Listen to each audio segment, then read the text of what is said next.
اتنا جام تھا، اتنا جم کے منایا جاتا ہے، اور مردوں سے زیادہ عورتوں کی بھیڑ، اور راجدھانی ہے، کیپٹل ہے لکھنؤ، پردہ نام کی کوئی چیز نہیں۔ میرے بھائیوں، اندازہ لگا سکتے ہیں محبت کا معیار کیا ہے۔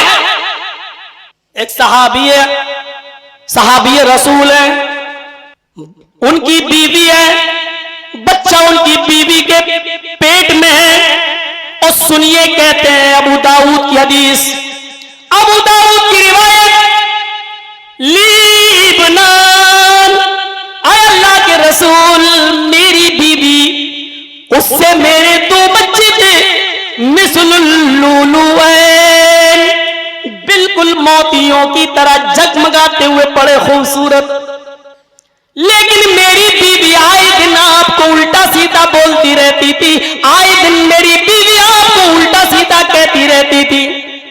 ایک دن دسترخوان لگا دیا، میں آپ کے پیچھے نماز پڑھنے لگا، آپ واعظ و نصیحت کرنے لگے، میں سننے لگا، بچوں کو بھوک لگی تھی، میری بیوی نے کہا ابو کو آ جانے دو، میرے بیٹے میرے انتظار میں تھے، مجھے گھر آنے میں تھوڑی دیر ہو گئی، جیسے ہی میں اپنے گھر پہنچا، میری بیوی نے مجھے ڈانٹتے ہوئے کہا، کہاں تھے بچے، کب سے بھوکے مر رہے ہیں، اور تم محمد کی بکواس سننے میں ٹائم برباد کرتے ہو، تم محمد کی پاس محمد رسول اللہ نے کہا، اس نے نام لے کر کہا، اور تم محمد کی فالتو باتیں فضول باتیں سنتے رہتے ہو، تمہیں فرصت نہیں ملتی، اپنے بیٹوں کی فکر نہیں۔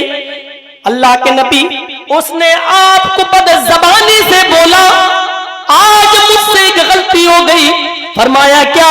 کہا اللہ کے نبی، اونٹ کو نہر کرنے کا خنجر پڑا ہوا تھا، ابو داؤد کی روایت، اے اللہ کے رسول، اونٹ کو نہر کرنے کا، اونٹ کو ذبح کرنے کا خنجر پڑا ہوا تھا، میری نظر اس خنجر کی اوپر پڑی، میری بیوی حاملہ تھی، اس کے پیٹ میں بچہ تھا، 2 بچے پہلے ہی سے میری بیوی سے پیدا ہو چکے تھے، بالکل موتیوں کی طرح، لیکن اس نے آپ کو الٹا سیدھا بولا، میں نے وہ خنجر اٹھایا، اور میں نے وہ پورا کا پورا خنجر اپنی بیوی کے پیٹ میں مار دیا۔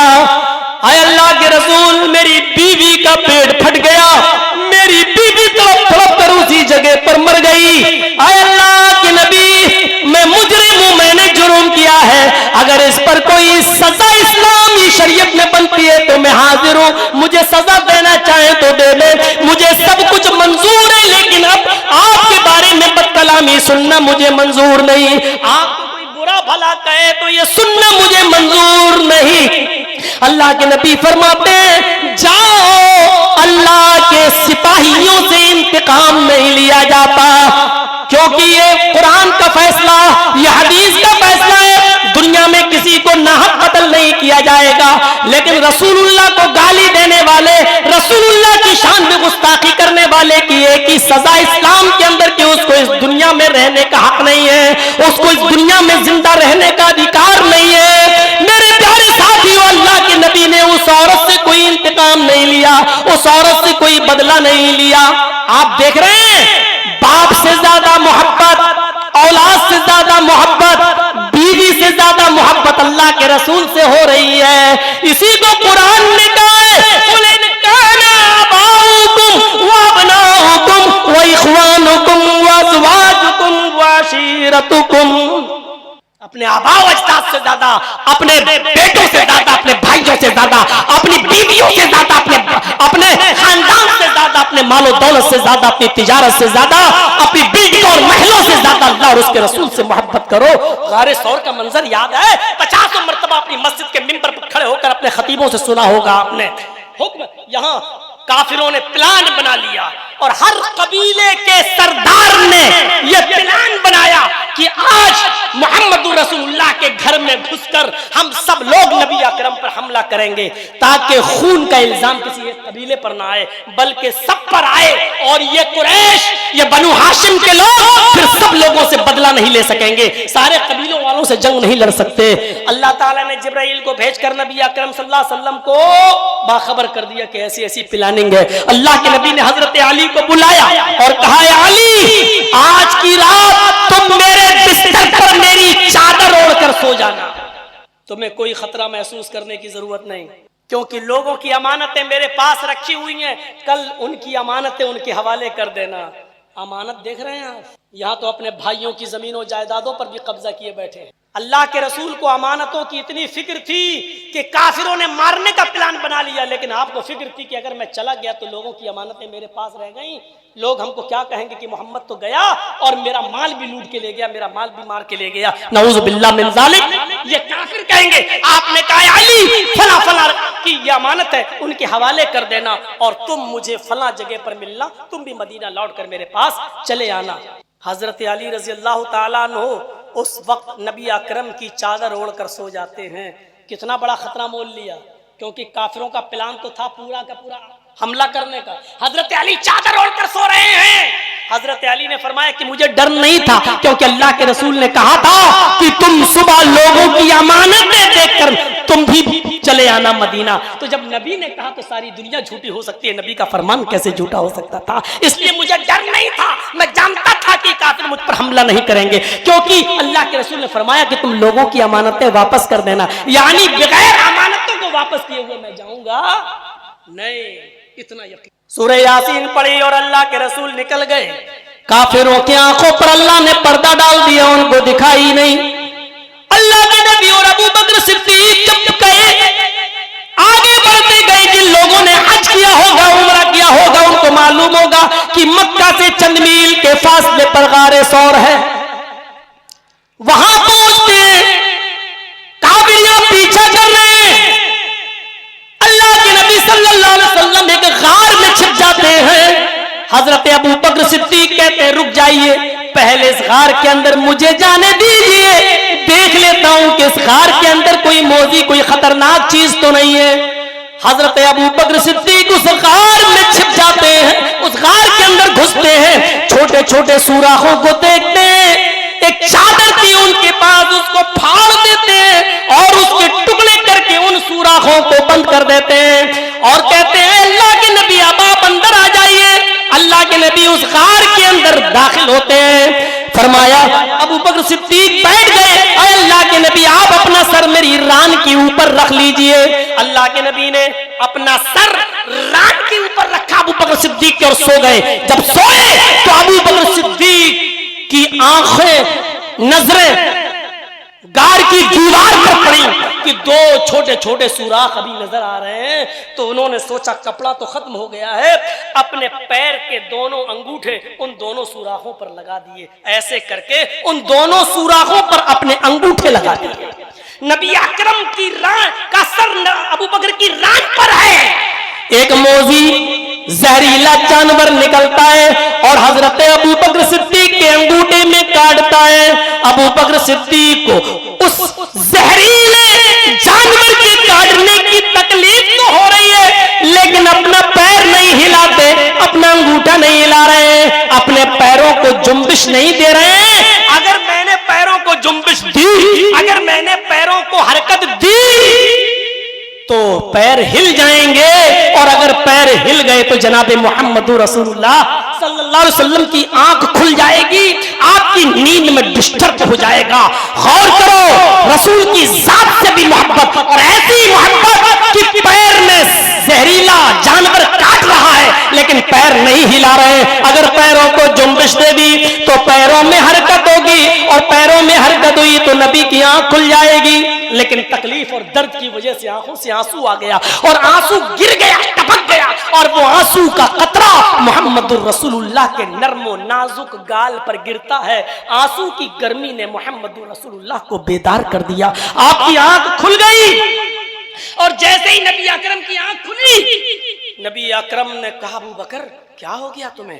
اب جاگ ہی گئے تو اب کیا چھپاؤں؟ فرمایا کسی جانور نے کاٹ لیا، آپ نے کہا یہ تو زہریلا جانور ہے، کہا کوئی بات نہیں، گھبراؤ نہیں، اپنا لعاب دہن، اپنے منہ کا تھوک لعاب لیا اور حضرت ابو بکر صدیق کے انگوٹھے پر جہاں زہریلے سانپ نے یا بچھو نے کاٹا تھا وہیں پر لگا دیا۔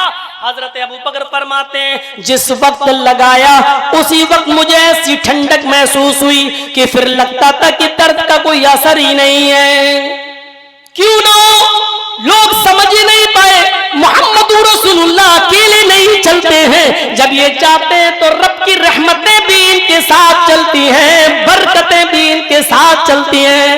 رحمتوں اور برکتوں کا یہی تو مطلب ہوتا ہے، اور اللہ نے نماز جب فرض کی تو کہا تھا کہ ہم یہی رحمتیں اور برکتیں تو آپ کو دے رہے ہیں۔ السلام علیکہ ایھا النبی ورحمۃ اللہ وبرکاتہ۔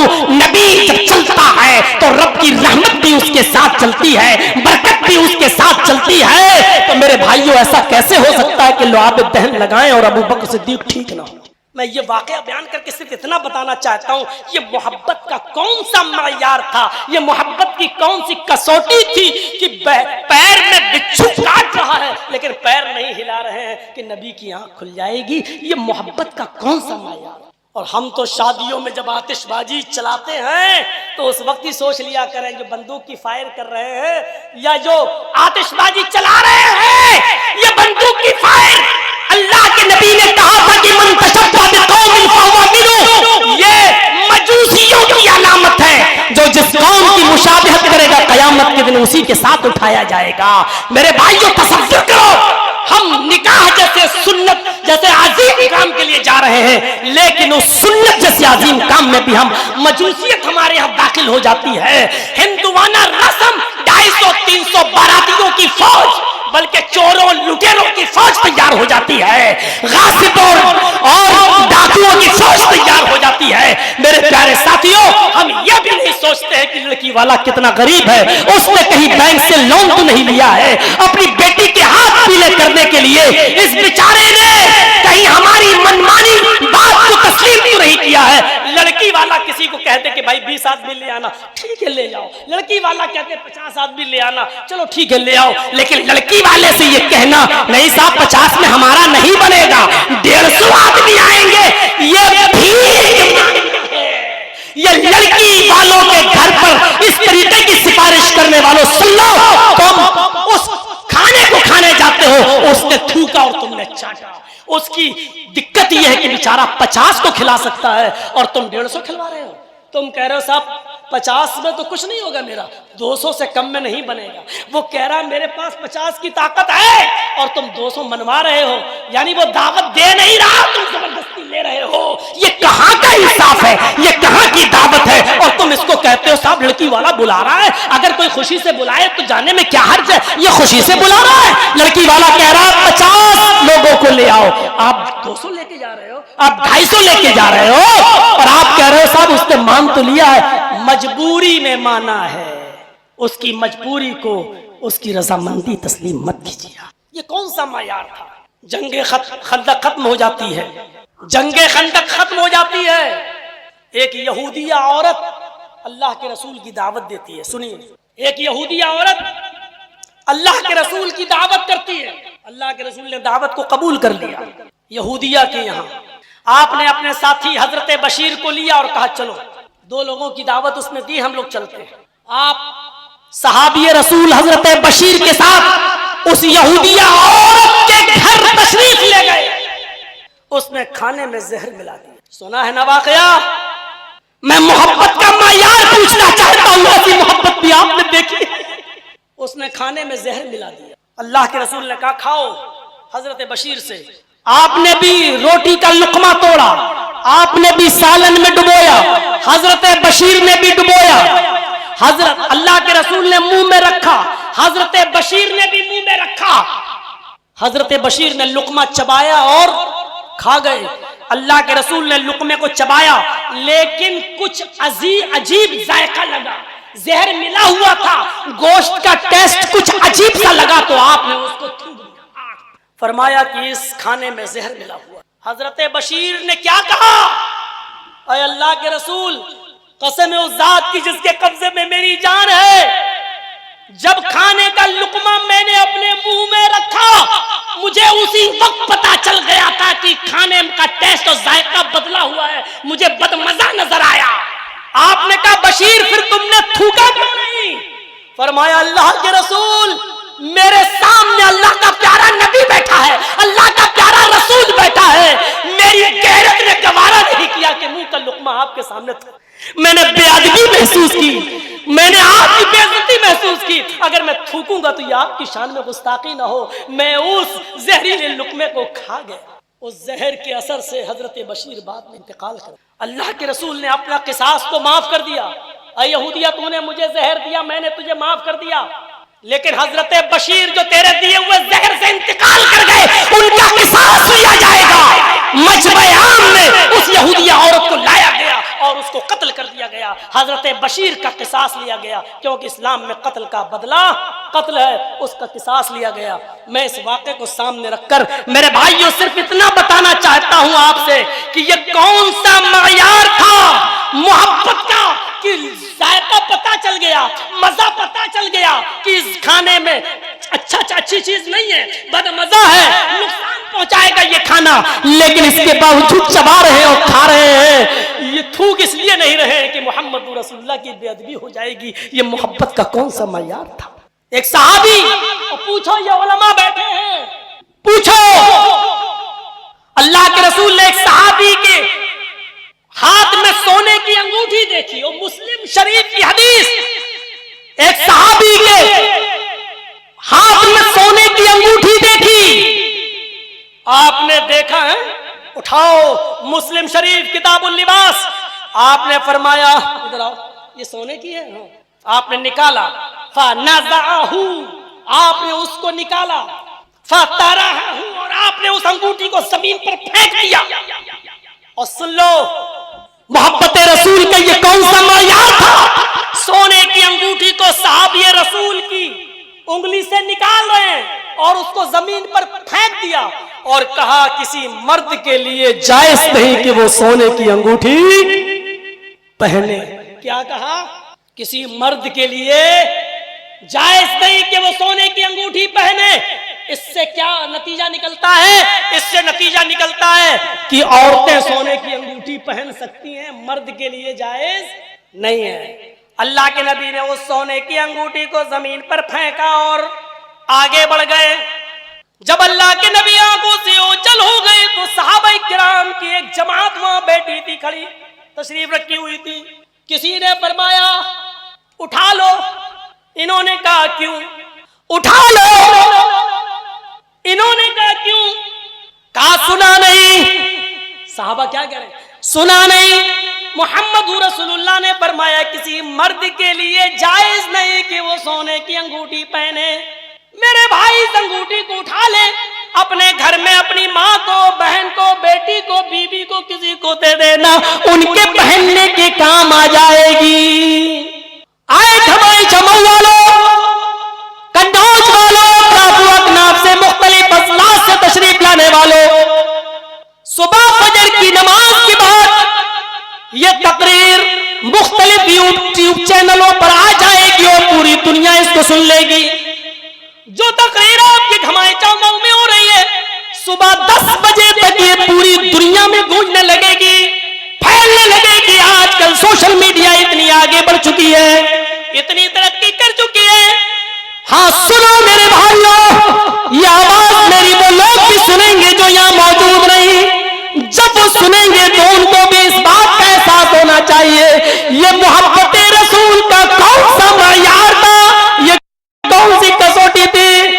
صحابہ کہہ رہے کہ اس انگوٹھی کو اٹھا لو، اپنے گھر کی ماں، بہن، بیٹی، بیوی کو دے دینا، وہ پہن لیں گی، کیونکہ نبی نے مردوں کے لیے حرام قرار دیا ہے، عورتوں کے لیے نہیں۔ لیکن جس صحابی کے انگلی سے سونے کی انگوٹھی نکال کر پھینکی تھی، اس صحابی کا جواب یہ تھا میں کیسے اس انگوٹھی کو اٹھا لوں جو زمین پر